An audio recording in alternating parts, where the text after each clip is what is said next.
In a quiet, peaceful house, a family of 3 is about to have a delicious dinner. The man gets up and looks out the window. A group of monsters surrounds the house. He takes off the gun hanging on the wall. His wife puts their daughter under the floor, and the couple is mercilessly killed by the monsters. Eventually, the man's daughter was found, and the monsters are actually vampires. Many years earlier, humans had come here with vampires, strong and agile. Later, the humans were unable to raise an army, so it wasn't until a group of missionaries with tattooed crosses on their foreheads appeared that the humans were able to fight back. In the end, most of the vampires were destroyed, and the few that remained were put into human-built quarantines. These human heroes were called priests, but after the humans defeated the vampires, the priests were no longer noticed.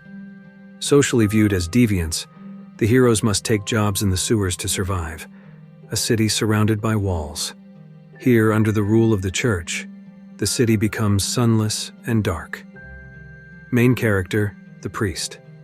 After learning of his brother's murder, he goes to the church to ask for intervention in the investigation, but the church believes that vampires are extinct and is convinced that the government built a quarantine zone where vampires cannot escape and orders the priest to stay away from the city or he will commit blasphemy.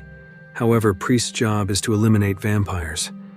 And now that his brother and his wife had been killed and his brother's daughter had been taken by the vampires, and he had a bit of selfishness in his heart, he had to disobey God and the church.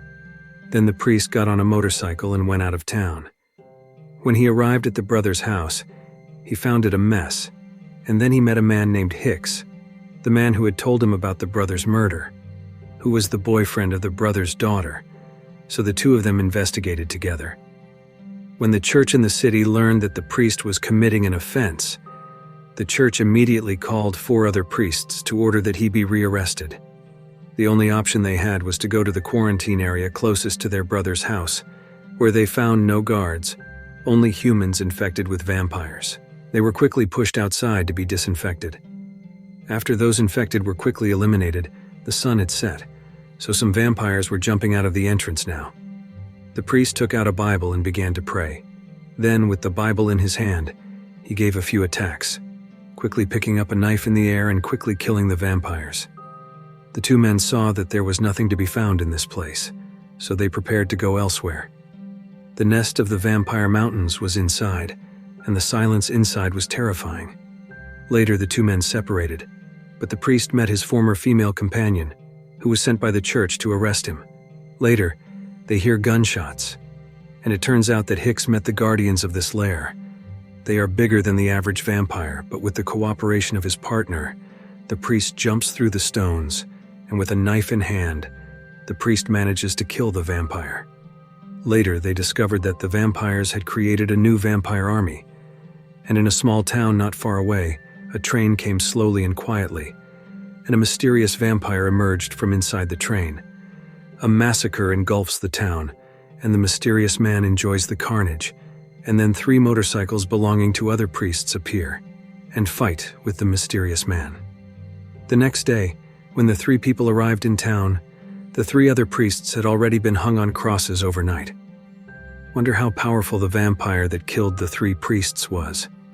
The priests were born to hunt vampires, and now that the 3 priests were killed, the entire town was lifeless, but the only thing they knew was that the vampire train was headed west, and to the west, the town was the center of the town, which was where the church was located, and they had to get to the train as quickly as possible to secure the town and save the priest brother's daughter at the same time.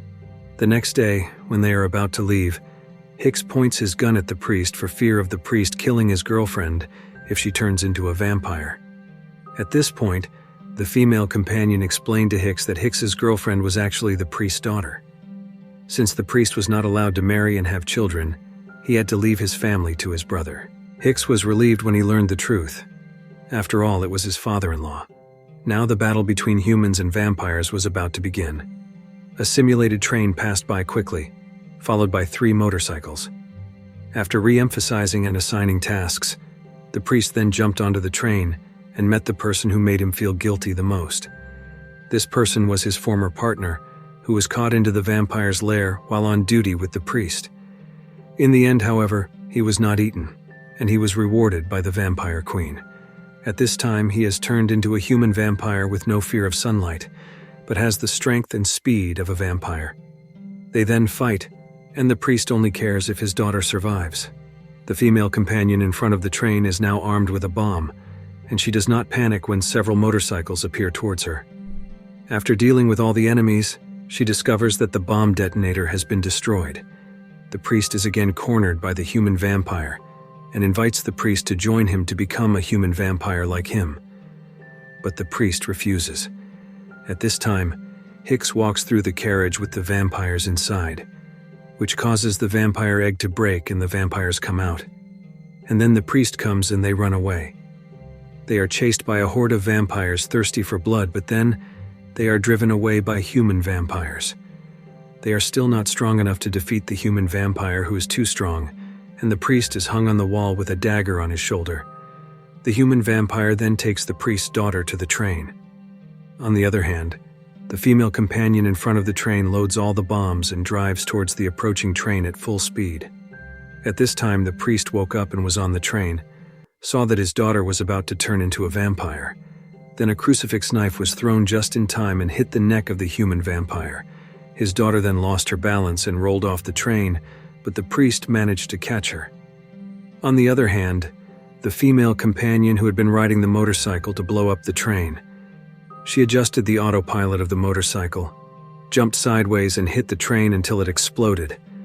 The priest also rushed to jump off the train to avoid the explosion, which finally the explosion killed all the vampires on the train, and also the human vampire. The injured priest then went to the church, threw the vampire's head and told everyone that humans would fight against the vampire queen.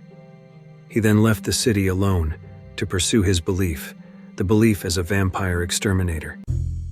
If you like this video, don't forget to subscribe, because by subscribing you have supported me to make better videos. See you in the next video.